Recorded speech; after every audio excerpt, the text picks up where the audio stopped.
Something extraordinary is happening right now, and almost no one sees it. Not because it's hidden, but because it's familiar. We've seen it before 3 times in the last 500 years, and every single time it ended the same way, the total collapse of a global superpower. Spain, Britain, the Soviet Union, 3 empires that once ruled the world, each believed they were chosen invincible, exceptional. Each followed the exact same path. Each died the exact same death. And in 2025, the United States is following that same pattern, step for step, stage by stage, as if reading from the same cursed script that destroyed them all. This isn't speculation. It's mathematics. The same sequence that bankrupted Spain, dismantled Britain, and erased the Soviet Union is now unfolding here in real time. 7 stages. 3 empires gone, 1 left standing, and not for long. We've already passed 5 of those stages. And the 2 that remain are the ones that every civilization fears most, when the currency collapses, when trust evaporates, when power disintegrates faster than anyone can react. Most people won't believe it. They never do. They'll say we're different. They'll point to technology, to innovation, to wealth. But every dying empire said the same words. Every one of them believed their strength made them immune to history, until the moment it didn't. When collapse finally comes, it doesn't look like a movie.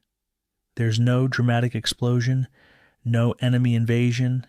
It happens quietly, markets stop working, debt becomes unpayable, allies drift away. And one morning, the world wakes up to realize the empire has vanished. This is not a prediction. It's a pattern the most dangerous in all of human history. And right now, America is trapped inside it. Because the truth is simple. Empires don't fall because they are defeated. They fall because they destroy themselves. In 1590, Spain stood at the summit of human power. They ruled half the known world from the silver veins of Potosi to the palaces of Madrid. Their ships crossed oceans unchallenged.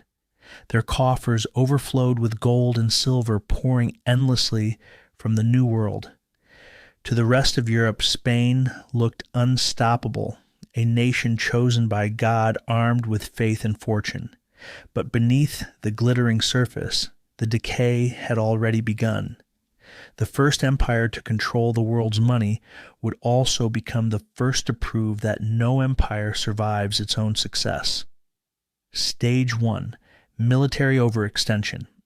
King Philip II ruled from a golden throne, believing divine destiny required him to defend Catholicism everywhere at once.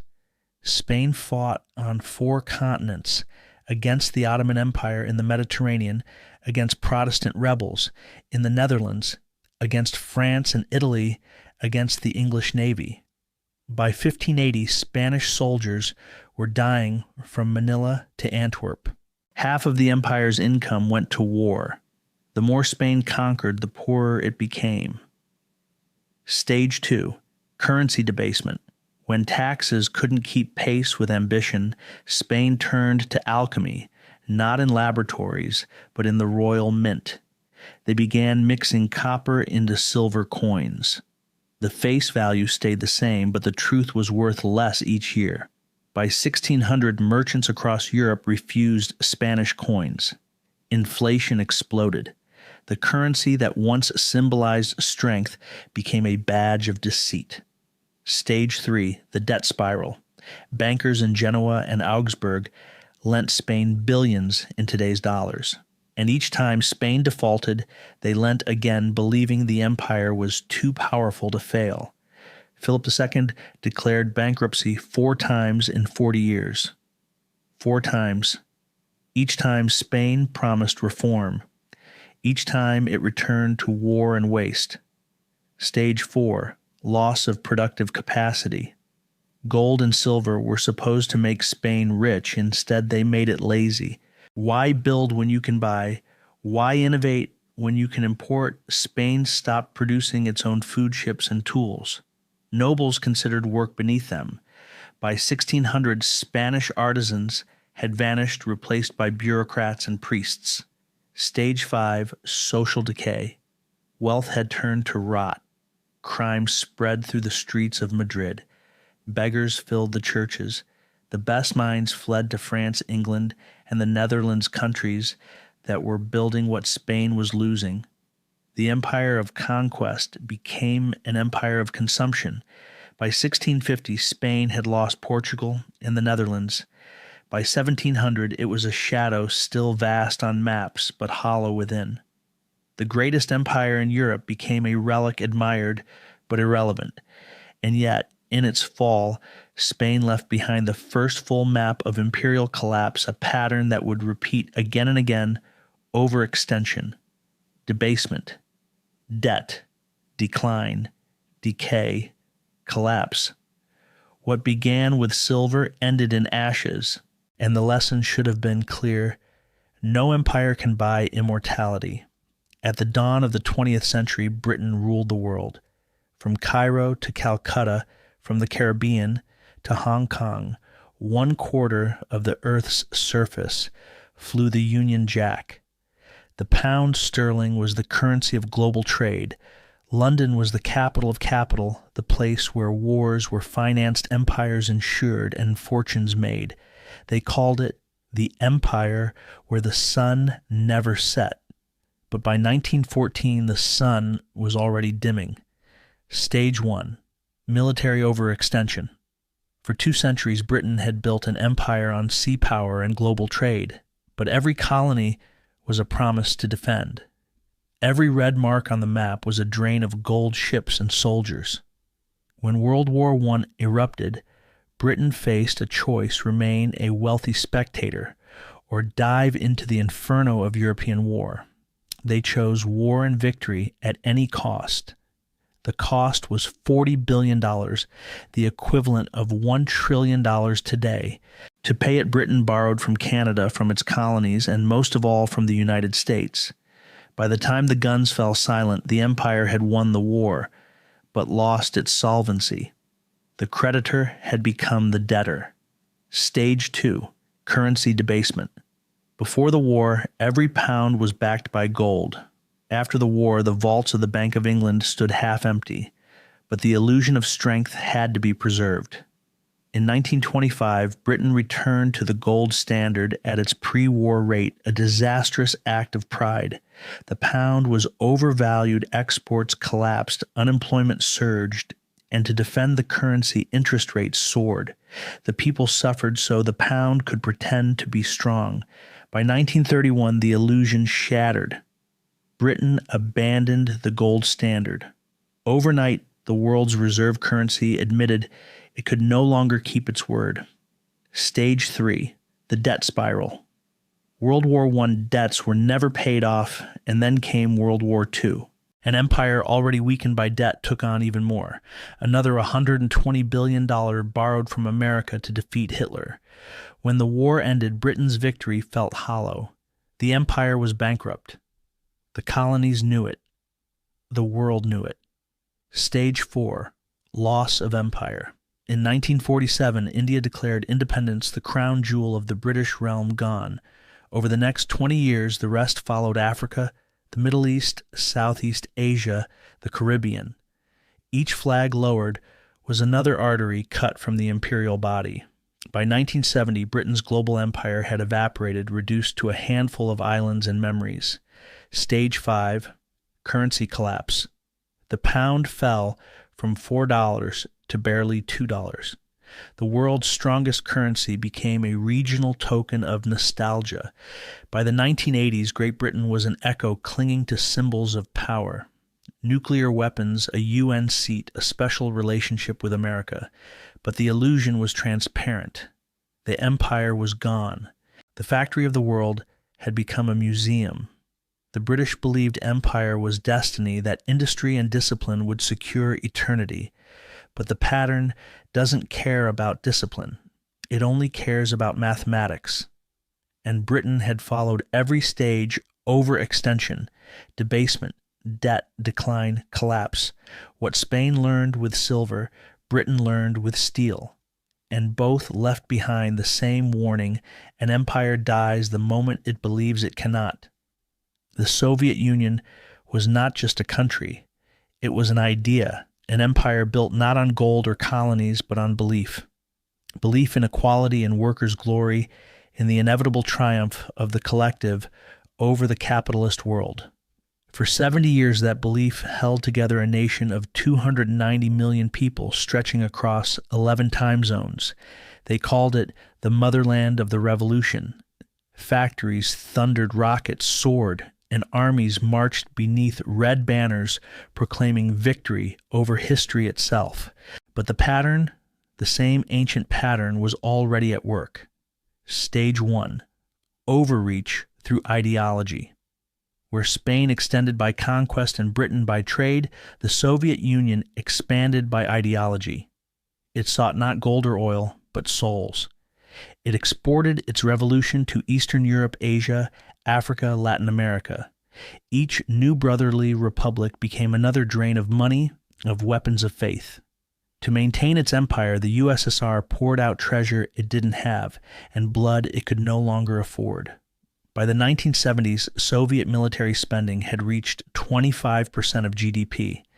Entire cities existed just to build tanks, submarines, and missiles that would never be used. The empire of the future was living off the past. Stage 2. Currency and corruption. The ruble was strong on paper, but only on paper. The state printed money to cover shortages. Factories lied about production, and statistics became propaganda. The official data said abundance. The grocery shelves said hunger. By the 1980s, citizens stood in line for bread, for soap, for the truth itself, but the illusion had to continue. To admit failure was to admit the system's death. So they pretended until pretending became impossible. Stage 3. The debt crisis of faith. Unlike Spain or Britain, the USSR's debt wasn't financial, it was moral. A debt to its own people. The promise that all this sacrifice meant something. But Afghanistan broke that illusion. 10 years of war, 15,000 soldiers, dead millions, spent for what? When the soldiers returned home, the empire's myth returned in coffins. The eternal revolution had become a funeral procession. Stage 4. Economic implosion. In 1986, oil prices collapsed. For an economy built on resource exports, it was a fatal wound. Within 5 years, industrial output fell 20%, inflation skyrocketed, and even the military couldn't get paid. The Soviet Union could build nuclear submarines, but not refrigerators. Then came Chernobyl, the explosion that exposed not just a reactor, but an entire system built on lies.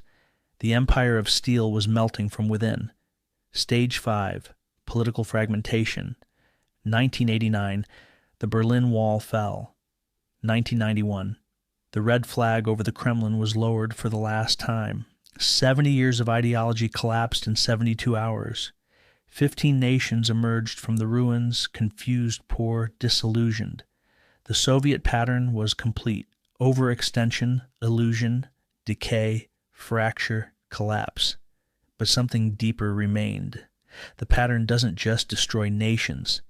It breaks faith in systems and leaders, in destiny itself. And when belief dies, no army, no weapon, no ideology can save an empire. Because every system built on illusion eventually collapses under the weight of its own truth. Every empire believes it is different. America believed it more than anyone. For over a century, it was the engine of the modern world, building, innovating, dreaming. The flag on the moon, the dollar in every pocket, the dream in every heart. From Hollywood to Wall Street, from Silicon Valley to the Pentagon, America became not just a nation, but a civilization, one that promised to lead humanity forever forward. But history doesn't care about promises. It only counts patterns. And the American pattern, like Spain's, like Britain's, like the Soviet Union's, is almost complete. Stage 1, overextension. It began with ambition, bases in 85 countries, a defense budget larger than the next 10 nations combined. Wars fought not for survival, but for influence, from Vietnam to Iraq to Afghanistan. Each war justified as moral duty, each leaving behind debt, resentment, and graves. The map may have no colonies, but the empire of bases is larger than Rome, larger than Britain, larger than any in history, and like every empire before it, the cost has become unbearable. Stage 2, currency debasement. Spain had silver, Britain had gold, America had paper, and then pixels. For 50 years, the world has traded real goods for digital promises called dollars. Every war, every bailout, every crisis paid for by creating money that did not exist. In 1971, the U.S. left the gold standard. In 2008, it left the discipline of markets. In 2020, it left reality itself. Trillions printed in days. Debt beyond comprehension. A currency sustained not by value but by habit, by faith, by inertia. But faith is fragile. Once trust cracks, it doesn't return. And across the world, nations are beginning to ask the question no empire wants to hear. What if the dollar is no longer real? Stage 3, wealth inequality. Every empire breeds a class that forgets what built it. The Roman senators, the British aristocrats, the Soviet elite, now the American billionaire class. While millions live paycheck to paycheck, the top 1% owns more than the bottom 90.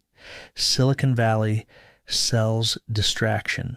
Wall Street sells illusions. The working class, once the pride of America, has been replaced by screens and algorithms. The factories are silent. The machines still hum, but in China, and yet the illusion of prosperity continues glowing from every screen like a modern stained glass window. Stage 4, the debt spiral. Empires don't collapse when they run out of money. They collapse when they run out of trust. The U.S. debt now exceeds $35 trillion, a number so large it has lost meaning. Each dollar printed buys less time, less credibility, less future. Foreign nations diversify away. Allies quietly hedge. The center, the invisible network of trust that makes an empire, begins to unravel. When the world stops believing in your money, your military strength means nothing. Stage 5, cultural decay. The final symptom of every dying empire isn't economic, it's spiritual. Rome drowned in decadence. Britain drowned in nostalgia. The Soviets drowned in fear. America is drowning in noise. A society more connected than ever, yet lonelier than ever. A people who speak constantly but rarely listen. Entertainment replaces wisdom. Anger replaces discourse. Identity replaces purpose. Even truth itself, once sacred, has become a weapon. The empire of paper has become the empire of screens, a world where perception is everything and meaning is nothing. Stage 6, fragmentation. Every empire dies twice, first in spirit, then in structure. And when faith in institutions collapses, banks, media, government, the nation begins to divide. Not red versus blue, not left versus right, but real versus unreal. Two realities, two truths, two nations sharing the same map but no longer the same dream. This is how an empire falls without war, from within one belief at a time. Stage 7, the quiet collapse. It won't come with an explosion. It will come with a whisper, a debt default no one expects, a cyber attack no one can trace, a market freeze that never unfreezes. And one morning the screens will flicker and the empire of paper will reveal itself for what it has always been, an illusion built on trust that no longer exists. And when that day comes, the pattern will be complete. Not because America was evil or weak, but because it believed it was eternal. Because in the end, every empire collapses for the same reason, not from without, from within. History is not a book of answers. It is a mirror. And what it shows us now is uncomfortable because it reflects not our enemies, but ourselves. Every empire in history believed it was the last one, the one smart enough, moral enough, powerful enough to escape the cycle. Spain said God was on its side. Britain said industry would save it. The Soviets said ideology would perfect it. America said innovation would outlast it. But the pattern remains indifferent, patient, precise. Because empires don't fall from failure. They fall from success that forgets its purpose. The anatomy of decline. When a civilization forgets why it exists, it begins to consume itself. We call it progress, but often it is just motion without meaning. We build faster, speak louder, argue harder, yet understand less. We mistake wealth for wisdom, technology for truth, and convenience for freedom. We say we are connected, yet feel more alone than ever. We say we are informed, yet drown in noise. And as our attention shatters, so does our sense of reality. Every empire reaches this point the moment when its citizens no longer believe in the story that built their world. When the myth that once united them becomes a marketing slogan. When comfort replaces courage. When opinion replaces conviction. At that moment, collapse is not a possibility, it is a schedule. The forgotten virtue, but history also hides another pattern, quieter, rarer, but real. A few societies, when facing the abyss, do something miraculous they remember. They remember that strength is not domination, that freedom is not chaos, that unity is not uniformity, that truth is not what flatters us, it is what frees us. When Rome fell, the monks of Ireland copied the books that preserved civilization. When Europe burned, scientists wrote the principles that built the modern world. When the Soviet Union collapsed, its poets and teachers kept alive the language of hope. Empires die, but humanity endures when people choose meaning over power, truth over comfort, duty over pleasure. The choice of this generation. And that is the choice we face now, not as Americans or Africans or Europeans, but as the inheritors of a dying system and the builders of what comes next. The cycle does not have to end in ashes, but it will, unless we remember what no empire ever does, that the real measure of greatness is not how long power lasts, but what it leaves behind when it's gone. Do we leave monuments or values, screens or souls, noise or meaning? The answer will decide not just the fate of a nation, but the direction of civilization itself. Because history doesn't care who wins, only who learns. Maybe this time the pattern can end differently. Maybe the next empire will not be an empire at all, but a community built on shared truth, humility, and courage. The tools of our collapsed technology, communication, energy can become the tools of our renewal if we remember that progress without purpose is decay, and that freedom without wisdom is suicide. So perhaps the real question is not when the empire falls, it's what rises after. The pattern is not a prophecy, it is a mirror, and the reflection is moving.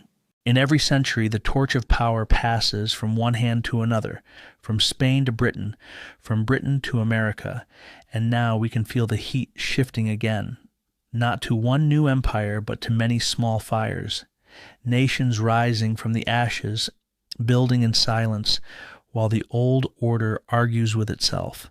The future does not announce itself with trumpets.